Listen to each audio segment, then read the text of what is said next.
Hi, this is Scott Ware with Radiance Channel and Radiance Magazine, and I'm here with John Burgos, the host of the Beyond the Ordinary show. Thank you for being here. Yeah, it's great to be here. Thanks you for inviting me. Absolutely. John, this is the Conscious Life Expo in Los Angeles in February 2020, and you are here to talk about Ascension. And I mentioned you talk about that on your podcast a lot as well. Podcast, TV show, We call it a telesummit. A telesummit. Yeah, and we do it that way because we interview thought leaders, really people who are bringing in spiritual information, psychic channels that are anchoring in these new energies that we have access to now. And so the telesummits we launch with different speakers at different seasons all the time, and we just keep offering these interviews as a conversation with people who are carrying a specific energetic. Yes. So that other people can, first of all, find that sense of home. It's like a place that we can have the conversation that you can't have somewhere else because you don't think anybody's going to understand you. Mm-hmm. And so I created Beyond the Ordinary show for that. 7 years ago. 7 years ago. Yeah. Wow. So you've got hundreds of episodes out there. Oh yeah. You're going to learn a thing or two. In fact, you're going to transform. And that's probably happened to you. Can you talk about your journey of transformation? Oh God, how much time do we have? I grew up in an immigrant family, so there's a lot of scarcity and there was a lot of violence growing up as a kid. And so it really taught me to kind of go within and to really feel everything around me. And I think that's why I become such an in-tuned empath. I can feel everything. I'm so sensitive. Because of survival before. Survival, but I also think that survival helped to amplify that empathy because I was wired for it. Okay. And that wired capacity energetically, I think, is what gives me the capacity to interview amazing channels and psychics because I can tune in not just to their frequency, but to the collective that they're speaking to. And it's amazing. So I just found that I had a natural propensity to carry the vibration when these channels come on and really acclimate to the energy and be able to translate it for our audience in a way that really grounds it, that's accessible, and it's applicable. Yeah. Very nice. Now, we're talking about Ascension these days. You mentioned a change. When did you first know or sense a change in the energy that was out there and that we were capable of more because of that? I always felt that we were capable more as a kid, but the world didn't make sense to me. It's the environment that I surrounded myself in and what I grew myself around in. I felt it was always there, but there was a shift that I experienced, and I call it when the dam broke open, and that was about 12 years ago. And Amber? No, it was about 12 years ago. Okay. That the dam broke open. The dam broke open, okay. Yeah. And so I went through these deep processes, initiation, where I did deep forgiveness work, and I got into core wounds that seemed to stem from this lifetime, but I think they went much deeper. But what happened is that something within inside of me said that I finally had permission to not hold back this awareness that I had, that I didn't have to try to fit in a certain way anymore and just to be myself. And again, when that dam broke open, this psychic awareness came through, and it was phenomenal. I was having prophetic dreams. I dreamed something, and it come through 2 to 3 days later. I started seeing energy from my hands. I started noticing people's auras where I didn't before. It was profound. Now, some people had traumatic events or they had near-death experiences, and that is easy to explain why they're all of a sudden attuned to so much more. But it seems like what you just described, and I think what I've experienced in others, is that you're doing the work, you're progressing, and then you just shift. And one day you shift again, and you just notice these things. And I think you said something of that kind where all of a sudden you were able to give yourself permission. Not that a hand came down from the heavens and gave you that permission slip, but you gave it to yourself. So isn't that what most people can take from this in the sense, just keep doing the work, keep moving along in your soul journey, and the shifts will happen. Maybe you'll start to see the things you're seeing now. Yeah. Is that what you would say? Well, and I would say it's not even the work anymore. It's like live life. Like allow your life to open to this gusto that's available to us and not hold ourselves back because of preconditioned notions of who we have to be for someone else. And when we allow that to lead, instead of the conditioning, the limiting beliefs, those energies that hold us back, there's who we are becomes amplified. Right. Because whenever those limiting beliefs come up, it's not who we are, it's who we're trying to be based on somebody else's belief. Right. But it's interesting. You say, let's forget about doing the work. That sounds hard, maybe. Let's live. Let's learn to live more abundantly and openly, and the work will get done. Absolutely. Perhaps. But that's a more positive way to look at it, more progressive, I think. I'll call it the real way to do it. What's that? I call it the real way to do it. I like it. I say that's really the organic flow that's happening with us. And so talking about Ascension, that's part of my discussion also. There's an organic flow that we're getting back into. Everybody talks about saving Mama Gaia. Yes. And about healing Gaia, but truly I believe Gaia is a reflection for us, and she's reflecting to us where we need to heal ourselves. There you so go. we want to go back to organic. We want to go back to a state of natural stasis. Yes. But really that's Gaia's invitation for us to get into that flow. I don't believe Gaia is going to be destroyed or ever can be destroyed. Sure. But she's reflecting through her love. I like that, what's yeah. possible within inside of us. Is Ascension available for everyone, and do we need everyone to do something for things to move forward? Oh, it's absolutely available for everybody. Okay. And again, we don't need anything. Sure.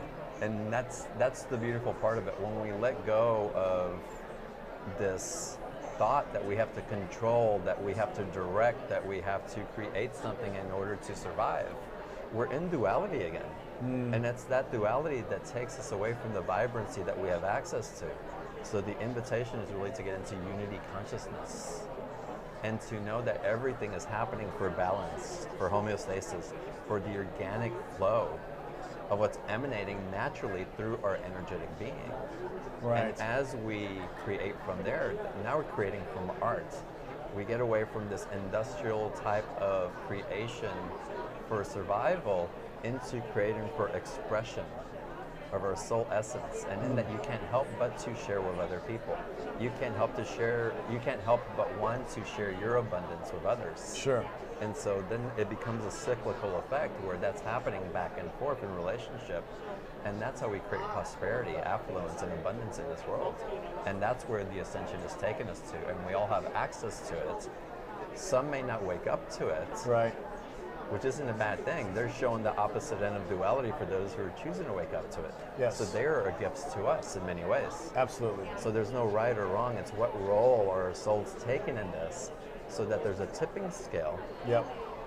That is actually, I believe, happened, but there's a tipping of the scale that leads to a place where the generation of control, of manipulation, of trying to hoard and in scarcity is no longer running the show, that Right. we amplify the light enough so that there's new way showers and leaders and people that are leading in their own communities.